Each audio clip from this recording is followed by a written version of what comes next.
이 새벽에 우리에게 주시는 하나님의 말씀은 신약성경 히브리서 11장 17절부터 31절까지의 말씀입니다. 제가 가지고 있는 성경책으로 신약성경 365쪽에 있습니다. 하나님의 말씀을 받들어 읽겠습니다. 아브라함은 시험을 받을 때에 믿음으로 이삭을 드렸으니 그는 약속들을 받은 자로 돼 그 외아들을 드렸느니라. 그에게 이미 말씀하시기를 내 자손이라 칭할 자는 이삭으로 말미암으니라 하셨으니 그가 하나님이 능히 이삭을 죽은 자 가운데서 다시 살리실 줄로 생각한지라. 비유컨대 그를 죽은 자 가운데서 도로 받은 것이니라.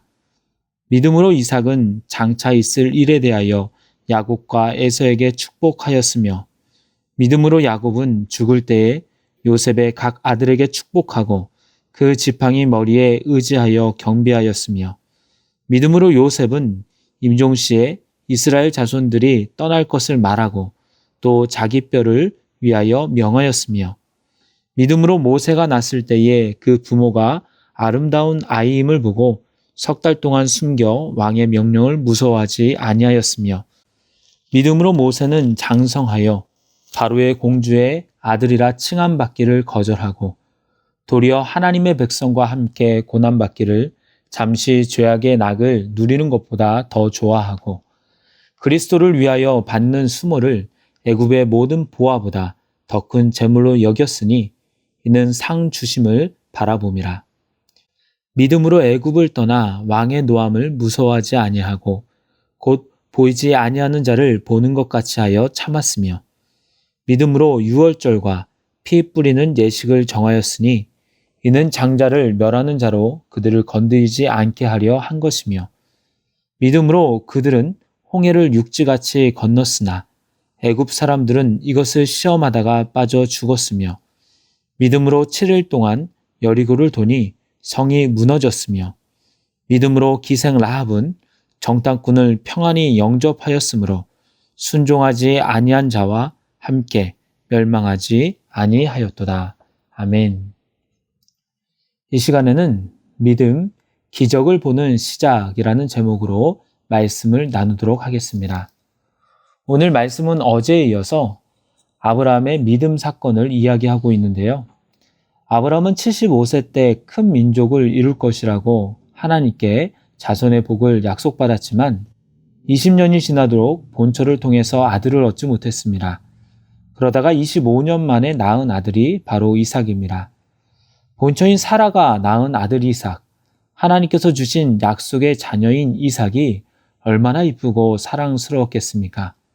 눈에 넣어도 아프지 않을 만큼 모든 것을 주어도 아깝지 않을 만큼 자기보다 더 사랑했을 것입니다. 저는 결혼해서 부모님과 8년을 살았는데요. 그때 저는 아버지의 변하는 모습을 보았습니다. 제가 어릴 때 아버지는 당신도 젊으셔서 그런지 친구들과 잘 지내셨습니다.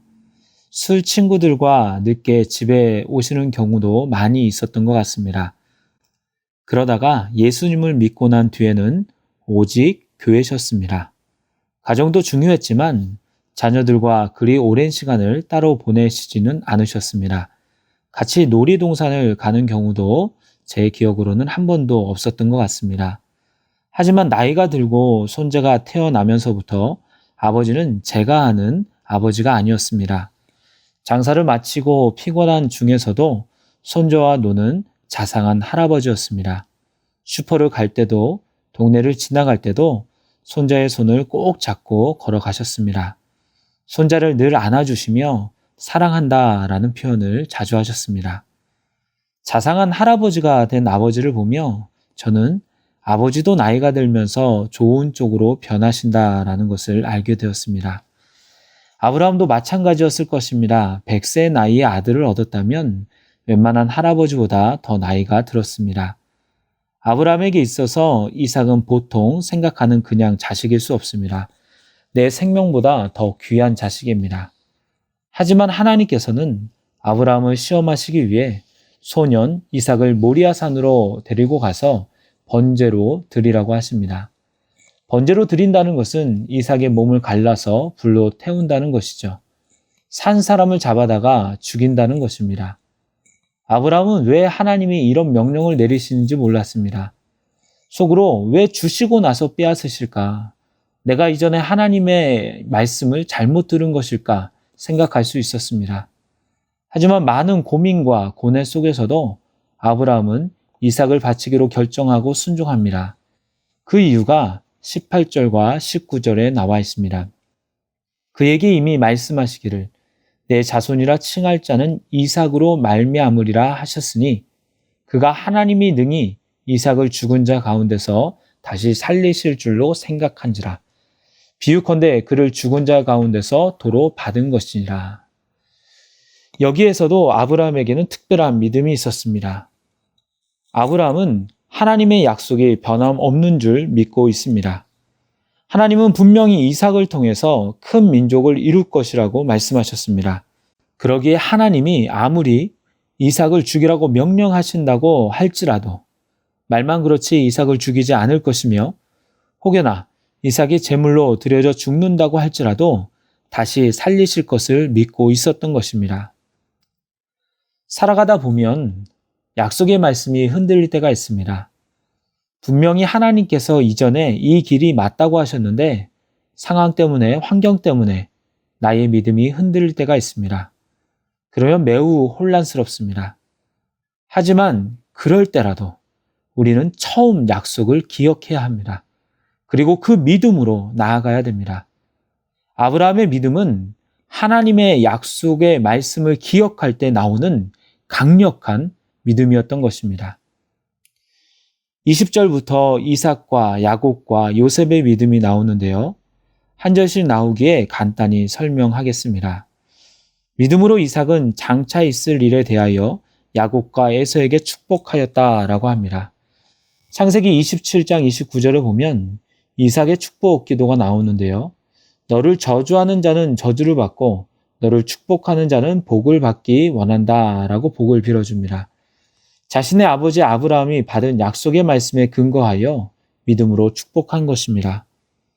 야곱 또한 창세기 49장 21절에서 요셉의 각 아들에게 축복할 때 하나님이 너희와 함께 계시사 너희를 인도하여 너희 조상의 땅으로 돌아가게 하신다라고 하며 아브라함에게 약속하신 땅의 복을 근거로 믿음으로 축복했음을 알 수 있습니다. 요셉은 임종시에 이스라엘이 떠날 것을 말합니다. 그가 죽은 후 비록 400년 후에 출애굽의 일이지만 요셉은 결국 이스라엘 백성이 하나님께서 말씀하신 약속의 땅으로 갈 것을 믿었기에 자신의 유고를 약속의 땅으로 가져가 달라고 유언한 것입니다. 그 다음 믿음의 인물은 모세입니다.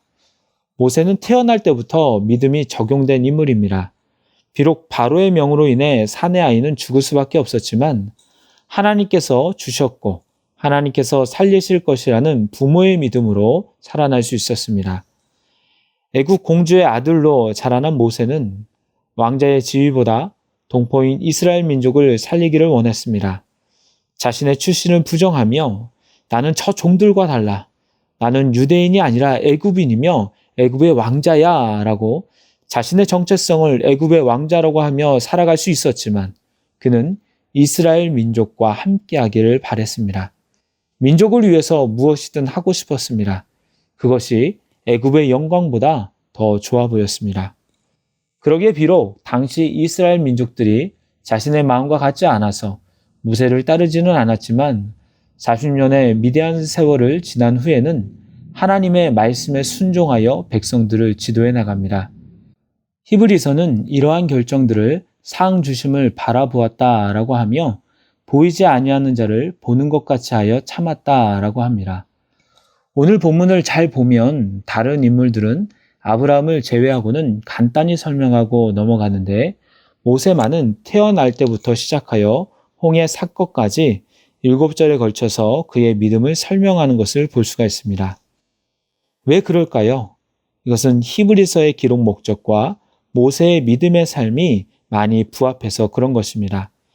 히브리서 기자가 독자들에게 강조하고 싶은 믿음은 유대교를 떠나는 것을 두려워하지 말고 예수 그리스도 안에서 소망을 가지라는 것입니다. 처음 결정한 대로 유대인이 유대교를 떠나 예수님을 믿게 되면 많은 것을 잃게 됩니다. 유대 사회에서 철저하게 많은 권리들이 배제됩니다. 그러기에 지금 유대인들은 많이 흔들리고 있습니다. 하지만 예수 그리스도를 믿는 믿음은 이 세상의 복만을 바라는 것이 절대로 아닙니다. 현세보다는 더 나은 본향, 천국을 소유하는 소망을 가지고 그 믿음으로 나아가는 것입니다. 그럴 때 모세처럼 어떠한 고통과 역경이 있다고 할지라도, 불합리한 일을 당한다고 할지라도 믿음으로 담대하게 이겨낼 수 있는 것입니다. 이제 모세 이후의 30절은 세월이 지나 가나안의 첫 관문인 여리고성을 돌 때를 언급하고 있는데요. 6일 동안 아무 일도 일어나지 않았지만 믿음으로 일주일 동안 여리고성을 돌 때에, 마지막 일주일째 7바퀴를 돌 때에 여리고성은 무너졌으며, 31절에서 기생 라합은 믿음으로 정탐꾼들을 영접하였을 때 그녀와 그녀의 가족들이 살아날 수 있었고, 후에 라합은 살몬과 결혼하여 예수님의 족보에 들어갈 수 있었습니다. 이제 말씀을 맺도록 하겠습니다. 히브리서 11장 1절에도 기록되었듯이 믿음은 보이는 것이 아닙니다. 하지만 믿음은 보이지 않는 것들의 증거라고 했습니다. 믿음으로 나아갈 때 우리는 하나님의 비전에 참여할 수 있고요. 우리가 상상할 수 없는 일들을 기대하며 그 일들을 이룰 수 있습니다. 믿음으로 나아가지 않았으면 평생 갈대아 우르에서 살다가 자손 없이 죽었을 아브라함이었습니다. 그러나 약속을 믿고 나아갔을 때 크고 놀라운 하나님의 일들을 경험하며 자손을 보았습니다.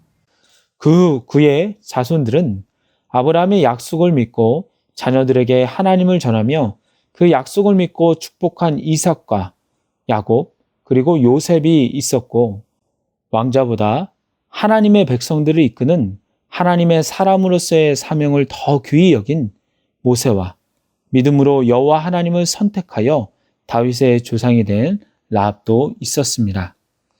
이들은 모두 보이는 것이 없지만 믿음으로 도전했으며 믿음으로 주님의 크신 뜻을 이룬 사람들이었습니다. 사랑하는 여러분, 지금도 여전히 믿음이 필요합니다. 하나님은 지금도 믿음으로 그분의 일들을 감당할 사람들을 찾으십니다. 그러기에 믿음으로 주의 비전을 보며 믿음으로 그 일들을 이루어 가기를 소망하는 저와 여러분들이 되기를 바랍니다. 기도하겠습니다. 하나님, 작고 작은 저희들이지만 믿음 주셔서 예수 그리스도를 알게 하시고 믿음으로 하나님의 자녀가 되게 하시니 감사를 드립니다. 혹여나 저희들을 통한 많은 계획을 가지고 계신데 저희들의 믿음 부족으로 인해 나는 아니야, 나는 여기까지라고 하면서 주의 일들을 하지 못하고 이루지 못할까 두렵습니다. 하나님 아버지, 믿음의 선배들 같은 믿음을 허락하여 주셔서 현실에 안주하기보다는 믿음으로 주의 사명을 온전히 감당하는 저희들이 되게 하여 주시옵소서. 크신 주의 뜻을 이루어가는 저희들 모두가 되게 하여 주시옵소서. 예수님의 이름으로 기도드리옵나이다. 아멘. 생명의 말씀으로 나를 채우사 주의 길에 빛게 하소서. 성령의 능력으로 길을 부으사 진리를 선포하게 하소서.